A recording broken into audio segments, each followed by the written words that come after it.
बाराबंकी के एक लड़के को प्रेम प्रसंग की लत लग जाती है। पहले तो वह ऐसे काम इंडिया में ही करता रहता था, मगर जब से उसकी मुलाकात कनाडा की एक खूबसूरत लड़की से हुई, तब से वह दीवाना हो गया और सुध बुध ऐसा खोया कि उसे पता नहीं था कि वह कहाँ पहुँचने वाला है। दोस्तों, आज की कहानी बहुत ही ज़्यादा आपको हैरान करने वाली है, साथ ही आपको उसके मूर्खता पर बहुत जोरों से हंसी भी आएगी, क्योंकि उसने अपनी एक गलती से अपने जीवन को कबाड़ बना करके रख डाला था। और एक घटना एकदम सच्ची है और हाल ही में हुई है, और इस घटना से हमें और आपको बहुत ज़्यादा कुछ न कुछ सीखने को भी मिलेगा। इसलिए आइए दोस्तों, आज की कहानी को हम सभी लोग शुरू करते हैं। हुआ ऐसा कि बाराबंकी का एक लड़का था शाहिद, जो कि लड़कियों से दोस्ती करने में बहुत ज़्यादा इंटरेस्टेड रहता था, और पहले भी वह कई लड़कियों से दोस्ती कर चुका था।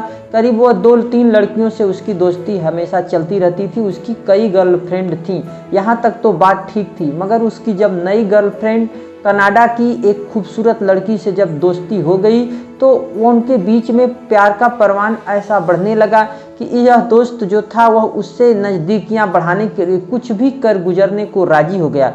और उनके और इनके बीच में इस तरीके की बॉन्डिंग बनी कि यह लड़का रात दिन हमेशा केवल जब भी जाता था, साइकिल से चलता था, मार्केट में चलता था, हमेशा केवल सपनों में डूबा रहता था, सपनों की दुनिया में ही खोया रहता था। कोई भी काम करते हुए बस उसी का चेहरा इसके सामने घूमता हुआ रहता था, और यह उससे के सपनों से बाहर निकल ही नहीं पा रहा था। आखिरकार वह इतना मजबूर हो गया कि उसने उस लड़की से उसकी दिली इच्छा पूछी।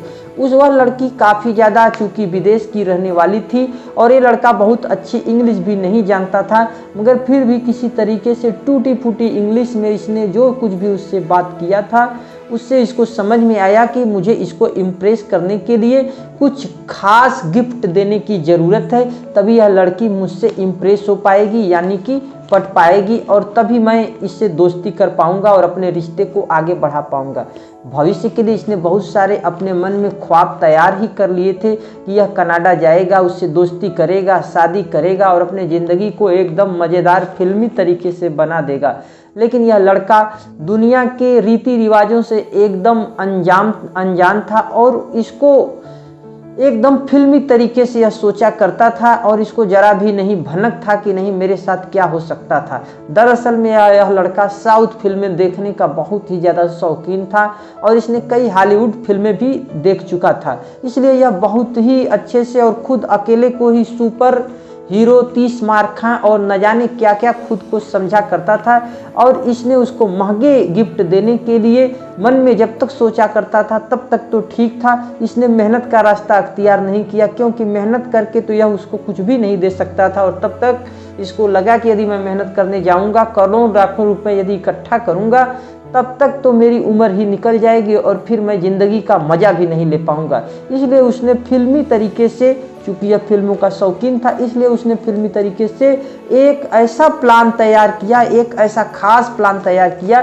कि मैं अपने पास के ही कस्बे में जो मेरे एक जो बैंक है, पंजाब नेशनल बैंक है, काफ़ी मजबूत और बड़ा बैंक है, और यहाँ पे काफ़ी ज़्यादा लोग आते हैं, और इसी दिवाली के छुट्टी में मैं यहाँ से 4-5 करोड़ रुपए तो मार ही डालूंगा। इसलिए इसने वहाँ पर बैठ करके बैंक के बाहर दीपावली पर 30 अक्टूबर से 3 नवंबर तक जो छुट्टी हुई थी, करीब 5 दिन की टोटल छुट्टी हुई थी, और वो यहाँ पे बैठ करके रेकी करने लगा था। और जब उसने काम किया, जब उसने रेकी किया, तो उसने देखा कि बाहर में एक ताला है और पीछे का एक दरवाज़ा है। इसलिए वह जब छुट्टी होता है, यह करीब बाराबंकी में पंजाब नेशनल बैंक नगर कोतवाली छाया चौराहे पर यह बैंक स्थित है, और इसने वहाँ पे चोरी करने की ठान ही ली। और जब यह वहाँ पे सोचा कि मैं जाऊँगा, और ग्राइंडर लेकर के यह गया, रात में उसने सीढ़ी लगाई और ऊपर चढ़ा। वहाँ से उसने जब रास्ता देखा तो उसके पहले उसने सोचा कि नहीं, इसके पहले मैं मेन गेट से मैं घुसता हूँ। जब यह मेन गेट से घुसा तो यह उसके गेट को तो इसने ग्राइंडर से काट डाला, लेकिन जब उसने अंदर घुसने के लिए जब ताले को तोड़ने को पहुंचा, तो यह उसके ग्राइंडर से उस ताले का बेलन भी नहीं खोल पाया, तोड़ नहीं पाया। फिर मजबूर होकर के यह सोचा कि मैं पिछले दरवाजे से चलता हूं, और उसने अपने शरीर को अपने एहतियात के तौर पर कि मुझे कोई भी कैमरा नहीं पकड़ पाए, इसके लिए उसने अपने शरीर को, यहाँ तक कि अपने पूरे चेहरे को पूरे के पूरे कपड़े से एकदम कवर कर लिया था। चश्मा भी लगा लिया था कि कहीं से उसका पहचान न हो सके। पूरे एहतियात के तौर पे ये गया था और यह पिछले दरवाजे से गया और उसने दरवाजे को अपने ग्राइंडर मशीन से तोड़ा। अपने साथ में जो राड लिया था उसकी मदद से वो किसी तरीके से पहुंच जाता है। हालांकि इसके अंदर धुकधुकी तो लगी ही हुई थी। यह वहाँ पे जब पहुँच गया सेफ के फ्रंट पर और वहाँ पे इसने ग्राइंडर से बेलन को काटने का प्रयास किया और असफल रहा। सेफ का जो फ्रंट चेयर था वहाँ पे high quality central monitoring system का कैमरा लगा हुआ था। सारे अवरोधों को तोड़ने के बाद, सारे बाधाओं को तोड़ने के बाद ये सोचा कि अब मुझे पैसा मिल जाएगा। मगर जब एक तिजोरी पे पहुंचा तो तिजोरी पर ही सेफ के फ्रंट पर high quality central monitoring system camera लगा हुआ था, जो कि अपने जानिब इसने सारे तरफ से अपने को खुद को कपड़े से पूरा कवर कर लिया था। मगर फिर भी यह उससे बच नहीं पाया। वहाँ पर उसका चेहरे का जो बनावट होता है, जो स्ट्रक्चर होता है, रिकॉर्ड हो गया और यह उसको बहुत ज़्यादा प्रयास किया खोलने का, मगर यह उस वक्त उस ताले को खोल ही नहीं पाया। और इसके अंदर इतना ज़्यादा धुकधुकी लगा हुआ था कि यह अब और ज़्यादा वहाँ पर रुक नहीं सकता था, क्योंकि यहाँ वहाँ पर उसका जो ग्राइंडर मशीन था वह एकदम नाकाम हो गया। और वह किसी तरीके से सोचा कि मैं अपनी कम से कम अब जान ही बचा लूं। और इसे पता नहीं था कि नहीं पुलिस कितनी होशियार है और आज का आधुनिक ज़माने में सिस्टम कितना बदल गया है। सुबह जब बैंक मैनेजर सोनू दीक्षित पहुंचे तो उन्होंने देखा कि सारा सिस्टम टूटा फूटा है। तुरंत उन्होंने पुलिस को कॉल करके बुलाया और देखते ही देखते वो बैंक और वो चौराहा पूरा का पूरा पुलिस छावनी में तब्दील हो गया। और पुलिस ने जिस तरीके से त्रिनेत्र और स्पेशल डिजिटल ऐप की मदद से पूरे एरिया के कम से कम 70 से ज़्यादा सीसीटीवी कैमरों को उन्होंने खंगाल डाला। और इसके लिए उन्होंने एसपी नाथ चिरंजीव नाथ सिन्हा ने 2 सीओ के नेतृत्व में 4 टीमों को काम का जिम्मा सौंपा। एक आदमी को पकड़ने के लिए करीब 4 टीमें और काफ़ी ज़्यादा हरवे हथियार से लैस लोगों ने जब प्रोफेशनल पुलिसकर्मियों ने जब उन्होंने पूरे का पूरे जब उस एरिया का पूरा 70 से ज़्यादा कैमरे को जब खंगाल डाला तो आरोपी पकड़ा गया। और ये काम पूरा का पूरा 3 घंटे में ही कंप्लीट हो गया।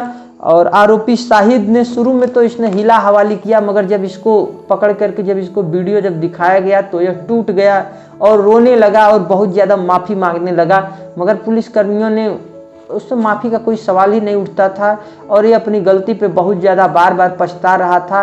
और इसने ये भी सोचा कि खाया पिया कुछ नहीं और गिलास टूटा 12, इस तरीके का इसका हाल हो गया। और फिलहाल तो इसका भविष्य अब खतरे में ही हो गया, क्योंकि अब इसको सज़ा जो मिलेगी लंबी लगेगी और इस पर कई कठोर धाराओं में चालान हो गया है और इसको जेल भेजा जा चुका है। दोस्तों, ये कहानी आज की आप लोगों को कैसी लगी मुझे कमेंट बॉक्स में ज़रूर लिखिएगा।